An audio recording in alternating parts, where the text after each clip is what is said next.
சொல்லிக்கிட்டு இருந்தோம். முதலா வந்து ஒரு நல்ல விஷயத்தை நம்ம வீடியோவில் சொல்ல போகிறோம். அது என்னன்னு கேட்டிங்கன்னா, நேற்றைக்கு NDTV நடத்திய நேர்காணலில் நிறையா கட்சி தலைவர்கள்லாம் அதில் பங்கு பெற்று அவங்களுடைய கேள்விகளுக்கு இவங்களுடைய பதிலை எடுத்து சொன்னாங்க. அதில் பாஜக நிர்வாகி நம்ம ஐயா கந்தல்மலை கதாநாயகன் ராஜா எச் ராஜா, அது என்ன இருந்தாலும் அந்த பழைய இது நம்மளால் மாற்றிக்க முடியல. அவர் எப்படி பழைய எதை மாற்றுறாரா? மாற்ற மாட்டார். எல்லாரையும் ஆண்டி இந்தியன் பாரு, எல்லாருமே இந்தி விரோதியம் பாரு.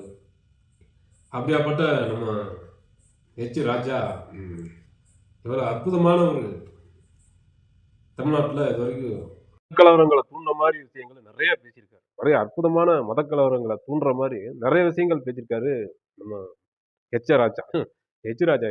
சரி. அது பழக்க தோஷத்துல வந்துருது.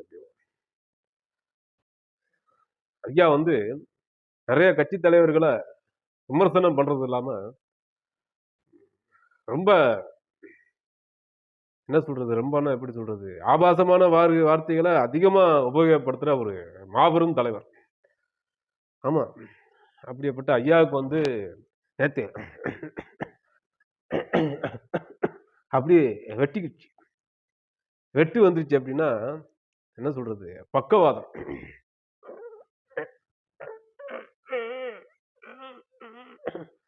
ரொம்ப ஆவேசமா, அதாவது நம்மளுடைய கருத்துக்களுக்கு பதில் சொல்ல முடியாம, ஏற்கனவே அவருக்கு வந்து சர்க்கரை அளவு கம்மியா இருக்கு. சர்க்கரை அளவு நீங்க எதுவும் தவறா நினைக்கக்கூடாது. சர்க்கரை அளவு அவருக்கு வந்து கம்மியா இருக்குனால நேற்று நிறைய பேர் வாயில சர்க்கரை அள்ளி போட்டு அப்பவும் நம்ம ஹெச் ராஜாவுக்கு உடல்நலம் சரியாகல. அளவுக்கு அதிகமான கேள்விகள் கேட்டதுனால அதுக்கு பதில் இல்லாம வெட்டு வந்துருச்சு. ஐயா வெட்டு வந்து அப்படியே தலையை தொங்க போட்ட மாணிக்கே சரிஞ்சிட்டாரு.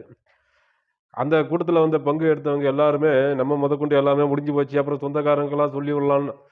இல்லை, சொந்தக்காரங்களுக்கெல்லாம் இந்த மாதிரி ஒரு சம்பவம் நடந்து போச்சு, நாங்கள் ஹாஸ்பிட்டலில் அட்மிட் பண்ணியிருக்கோம், வந்து பார்க்கறதுக்கு வர சொல்கிறதுக்காக சொல்லலாம்னு நினச்சோம். நீங்கள் எதுவும் தவறாக எடுத்துக்கொள்ள வேண்டாம், சரிங்களா? நீங்கள் எதுவும் தவறாக எடுத்துக்கலாம். சொந்தக்காரங்கிட்ட சொல்லி அனுப்புனா எப்படி? இப்போ நாம தான் இருக்கிறோம், ஒரு ரோட்டில் விழுந்துட்டோம்னா நமக்கு தெரிஞ்சவங்க யாரோ சொந்தக்காரட்ட சொல்லுவாங்க, இந்த மாதிரி இவர் ரோட்டில் கீழே விழுந்துட்டாரு, அடிபட்டுச்சு அப்படின்னு சொல்லுவாங்க இல்லையா? அதை மாதிரி நாம் வந்து ஏதோ முடிஞ்சு போச்சோ, எல்லாருமே அப்படித்தான் நினைச்சாங்க. நான் சொல்லலை, அங்கே எல்லா அந்த இன்டர்வியூக்கு, அதாவது நேர்காணலுக்கு